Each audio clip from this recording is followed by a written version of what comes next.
Tonight's tactical enhancement is Mohitos.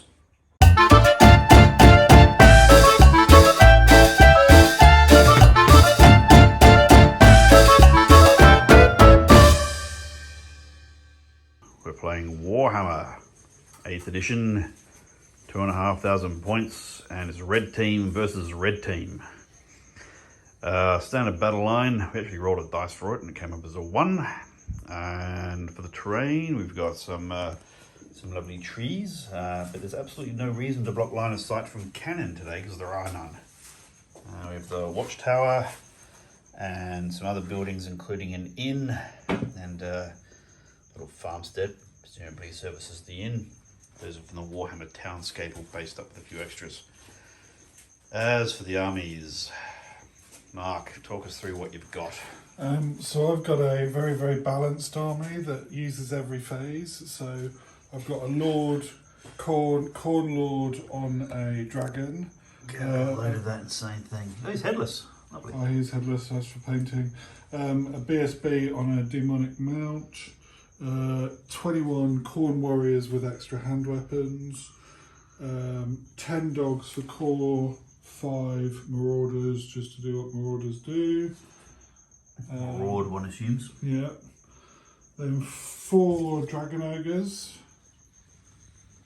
Just need painting.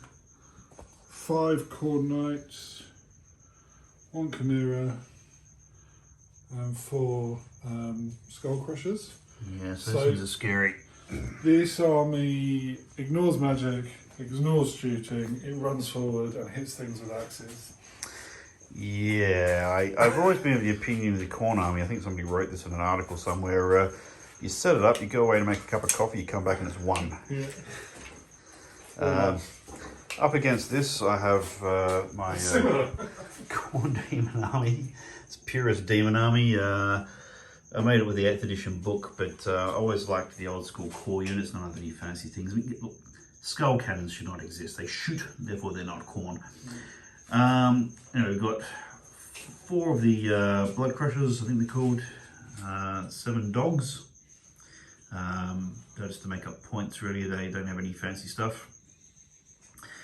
Bloodthirster, who's got the thing where if I kill something I get a wound back, and he's also got 2+ armor. Next to him another 4 skull crushers. Let's get a nice little close up of these bad boys. When I painted these, I did them in such a way that it looks like all the weapons are bone outgrowth. We've got 24 blood letters with a herald in there with the army standard next to the normal standard. And I gave him, I don't know, something, can't remember what I gave him. I tried to knock the other fucking dragon off the table while I was leaning across. And on the end we had the other 24.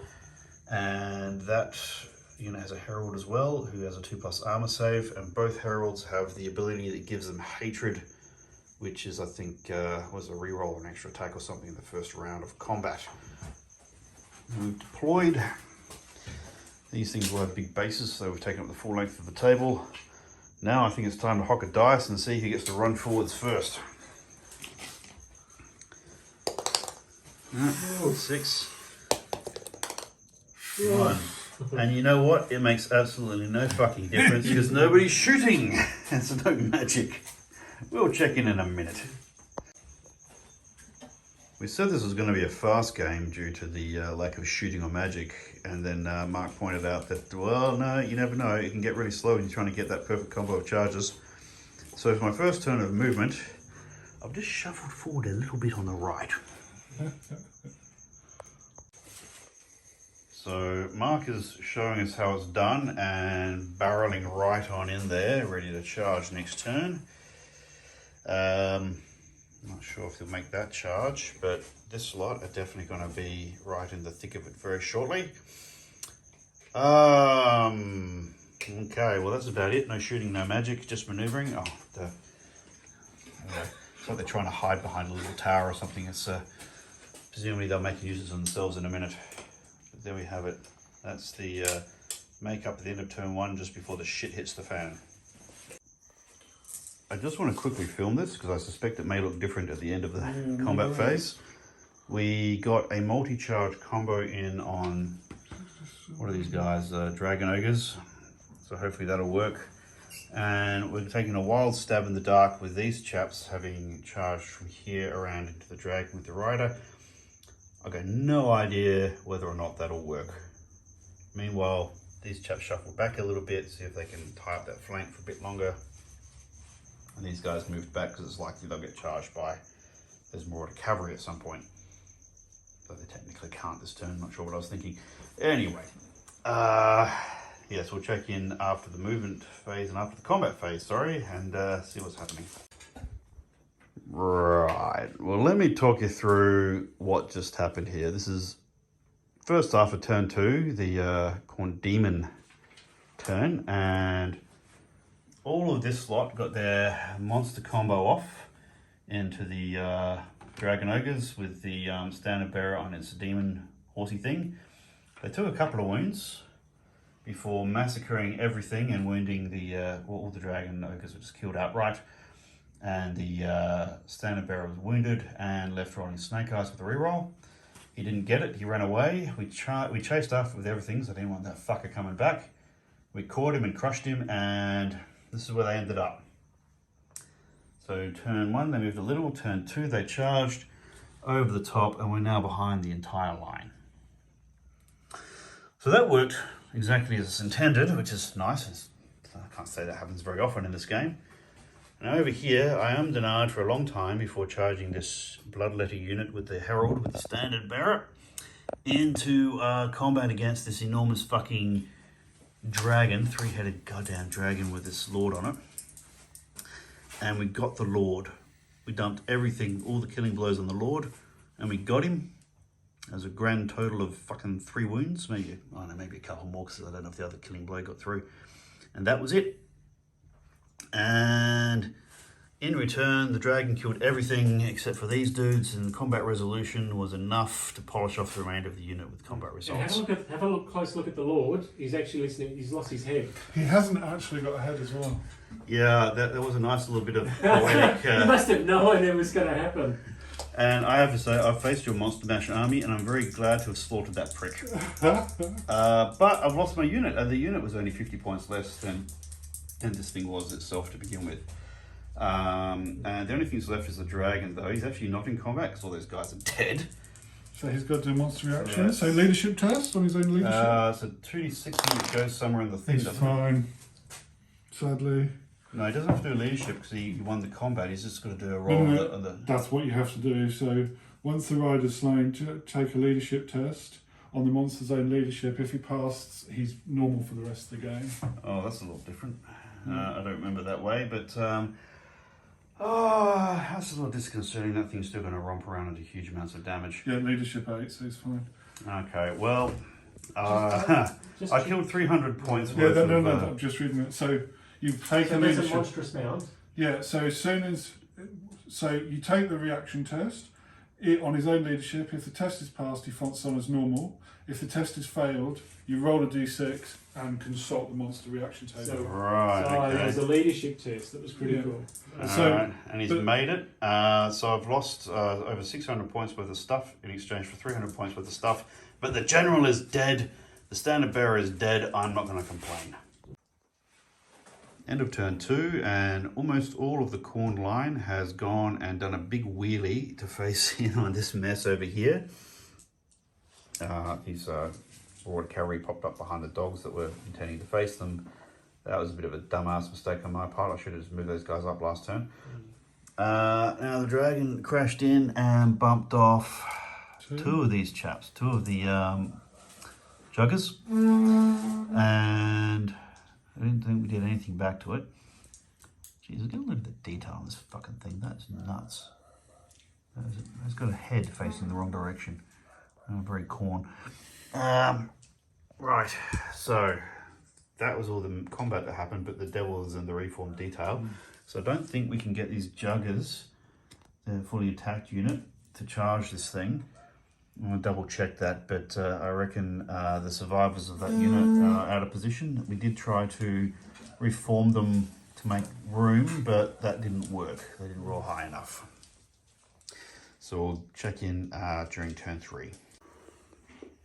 Well, these turns are turning out to be rather short. Not helped by my bloodthirster completely failing to charge the oh god, what is it? Wyvern or something. Chimera. Chimera, right? Yeah, I rolled 4 on my my charge roll. I only needed about 6 to do it. So that was a fuck up. These guys couldn't charge because their mates were in the way, and my mates are now dead. And then the dragon has reformed again. In the meantime, my dogs completely failed their morale to be able to march, and those fellas over there walked out, but they're a long way away from anything. And it's worth noting that I have failed every single morale test this game. You have them. And we've also been rolling on the demon chart every turn, and it's the one where the keeper of secrets or whatever he is forces you to roll a d6 for each unit. On a roll of a 6, you have to do a leadership test on 3d6, and you take that many wounds is what you fail by. Given how bad my fucking morale tests have been in this game, it's lucky none of us are rolling your 6s in 2 turns worth of rolling. There's an awful lot of marks of Khorne on this table. Anyway, so it's looking a bit iffy for the Khorne army at this point. Still, it's only turn 3. We'll see what he does to massacre my boys this turn. End of turn 3 for both sides now. The last turn being the Khorne warrior army attack. Now, he's considered to move up away from the dregs of my line over there. In the melee, look, because my great demon fouled up his charge against the Chimera, what that meant is the Chimera got to do a flank charge on my these guys, the Juggernauts. So the dragon was always going to get in, and the Chaos Knights were always going to get in because basically this is a series of knock-on effects. Because you wiped out the first unit so hard. Yeah, and I went around. Everyone wheeled round. And then because I killed the rider, but then lost all of my guys in return, that thing then passed its morale, so it's fighting on its normal, so it got to reform in that turn. And as a result, it got to charge a unit of Juggernauts in turn 2. Now, that then meant that I was out of position for the other unit of Juggernauts to countercharge the dragon without clipping my own guys. That meant that they were in a position where the dragon could charge them along with the cavalry, and there's nothing I could do about it. It's all automated sequences, basically a consequence of the rules without any choice in what to do about it. That wouldn't have been a problem, it would have been a fairly even fight, except my greater demon rolled fuck all for his charge against the Chimera and didn't get to it. So the Chimera got to choose its movement and got into the flank charge. That in combination with the dragon and the knights was enough to polish off the Juggernauts, or enough of them to wipe out the last of the unit on a Perfectly. another failed leadership test. I've not rolled a successful leadership test all game. Yeah, but just tell the viewers that you need a snake. Yeah, I did need snake. I'm really waiting for that reality blinks bullshit to kick in. So anyway, and because that happened, my demon was out of position. My great demon was out of position, so he's now being combo charged on the overrun. Yeah. And all of these things are totally automatic things that I can't do a fucking thing about. But you get first strike and you've got a 2+ armor save, haven't you? Well, yeah, I may yet get lucky with this, but it's amazing how much of this game so far has really just been, like, I coordinated one round of charges at the start of the game, and everything else has been totally automatic. I've had no control over my army at all. The other thing is, your greater demon's got all these wounds, but the dragon's lost 2. Three wounds. We did bump so some wounds Chris, off you've that. got a real chance to take that dragon out now. Well, I fucking better take him out. You've done And enough. you've got Marcus is doing nervous eating at the moment because Oh, I don't get nervous. I just read like the burger thing. It's worth noting he charged his water cavalry up the dump of these guys here. No, He turned around and ate them. The initiative was the same though, so he did bump one off, but otherwise that was a reasonably happy occurrence. We're going into turn 4. I'm going to see if I can recover some dignity out of this clusterfuck. Righto, well, wasn't this turn exciting? We started off by rolling the Winds of Magic, and of course it's something which halved my fucking ward saves. But by some dumb luck, I found myself needing a 9 on 2d6 to get a flank charge of these guys into the side of these guys. They killed 1, and we killed 8 of them, and with everything else they scarpered, but they made it. They rolled 11 and I rolled 8. I don't know how the fuck we're that far away from each other. I'm going to have a look at that in a minute. These chaps, meanwhile, charged some normal chaos dogs, ate the front rank. The second rank did nothing and fled, so we chased them down and killed them. It's worth noting that building they're about to go into is the stables for the hotel. Oh, there's a kennel. Oh, fuck, they'll be fighting over that. As for over here, you may recall the dragon, now riderless dragon, and these knights charged into the greater demon on the overrun. The greater demon got to go first, and he belted the dragon a couple of times, took 2 wounds off, and thinking, oh shit, I'm going to get slaughtered now in return. Then I remembered that Bloodthirster actually has 2 hand weapons, and I'd forgotten to roll for the other hand weapon. So I hopped that dice roll in, and it was enough to take the last wound off, which killed that thing, which really swung the melee. That's glad we remembered that. It's amazing how many things are turning on very fine one-off dice rolls in this game.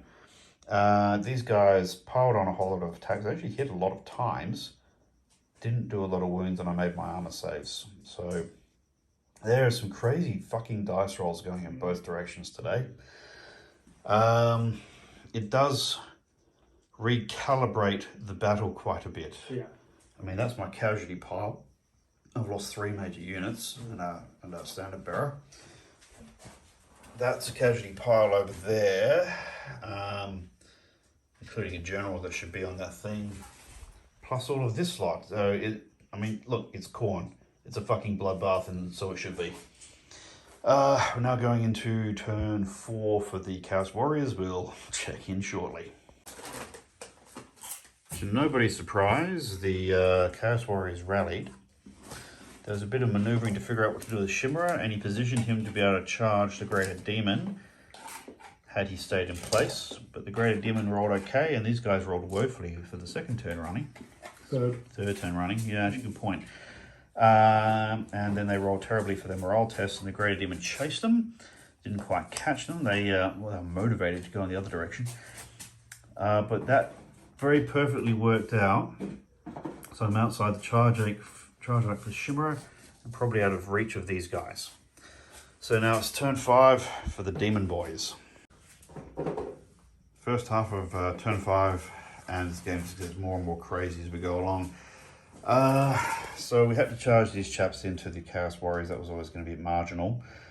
Then I was going to charge the Greater Demon into these guys who he was chasing, but Mark reminded me that this is probably a smarter thing to do. So thank you for that. That made all the difference. That meant we won the combat. Yeah, you would have. I probably still would have. Yeah, well, geez, might have won it by 1 or 2 otherwise, but not by what we did. Though it didn't matter in the end. No, then we proceeded to roll Snake Eyes, and the bastards are still there, which is a bit of a worry because we now need to calculate exactly 45 fucking degrees on those blokes so I don't get charged in the flank. Well, it's coming down to the wire. There's not an awful lot left on the table at this point. We'll check in a minute after we've got a protractor and a fucking ruler. Right, turn 5. We did some very careful manoeuvring with a little measuring device there to help, and discovered they were not going to get in the flank of these guys. The horses rallied, reformed. Shimmerer got in position to do some damage next turn. In the melee, we polished off the last of the Chaos Warriors, although we forgot to do the Thunderstomp last turn, but they didn't do much that turn because the things with higher initiative killed off quite a bit first. And Mark's decided to call game at this point at the end of turn 5. You've got Chimera, a couple of knights who'd probably give a fair fight against his dogs. And the 4 blood and crushers. there were 4 blood crushers, which are horrific and scary, and I'm very glad I didn't have to fight them. Yeah. And it's worth noting we're a bit somewhere between 5 to 10 millimeters out of arc on these guys. That's how close it was. That flank charge otherwise would have been pretty nasty. Yeah. Yeah. No, it's fun. Crazy dice went both ways. Yeah, the combat wasn't actually that effective. It was more the movements. When combats actually were effective, they just smashed the other person. But most of the things were just based on 1 or 2 dice out all the way through. Lots of different that's right. It was really marginal for big effects either way. Yeah. Combo charges did everything. Yeah. They're pretty scary when they get in. So what have we learned? What have we learned today? I think I should have pulled the skull crushers across earlier. As soon as you move back, I should have just said, so as soon as you realised I was dicking you around, then... Just moved it and ignored them. But then I didn't have anything to deal with them when they came in. Yeah. And I messed up by putting the warrior unit in charge range of that. That was a big mistake. So if you'd done a mutual support with your blood crushers and your warriors, then they still would have been able to sort out these guys in the following turn of combat. Yeah, and that would have... Yeah, that would probably have been... Would have swung the game back to a tie. Yeah. Actually, in terms of points left on the table, it's probably pretty close anyway. Yeah, I think the Bloodthirst is about 500 though, isn't he? Yeah, he's 500. That unit there's 500 and a bit. These guys are, I don't know. Are they really 500 points a unit? Shit. Because there's a hero in there. Right. The heroes are pretty expensive. The hero is 225, and the unit itself is 200 and, I don't know, 50 something. Quite a lot. Quite fun getting lots of things died, so everyone will be happy. Well, Khorne's happy either way because he's got to play with his war dollies and they'll kill each other. I thought I was going to get fucked up completely about the middle of this game. Yeah, I think when you miss a charge on that, I thought it was pretty much over. But they pulled it back, that big charge over there, so it's probably a fair they did. trade. There were a few points where the dice went wildly badly against me, they went wildly in my favour. Yeah. And we both had quite a lot of shit combat rounds as well. Yeah, there were several times when one of us got a reprieve from the other one, just when we rolled a lot of... Yeah. Like you roll like 6 dice and only 2 of them hit something and they're big I think I had 18 attacks hitting on 3s and wounding on 2s and I did 2 wounds. Jesus, is that how bad it was? Oh my god. No, but it's fun. It's fun playing an army where you don't have to... It's all about manoeuvre rather than shooting and magic. Yeah, and the manoeuvre made all the difference. And for a couple of turns where I couldn't control manoeuvre, Jesus, I paid for it. Yeah. Yeah, they're fun armies. So are you going to do another demon army, do you think? I might do Zench. I've got probably half of the dollar's worth of a Zench army available to me at the moment. We'll see if I do it. But I have multiple projects on the go, so we'll see how that works out. Don't we all? But I think this is only the second time I've actually beaten you. Really? Awesome. Yeah, we had a couple of ties and you smashed me a few times. Oh yeah, the monsters did the The monster mash, oh my god. And they ate the wood elves, that was funny. Yeah, well look, that was a great game. That was really interesting. Yeah, really different. Yeah, it's fun. Well, folks, thanks for watching. Feel free to like, share, etc., subscribe. And time to call it a night.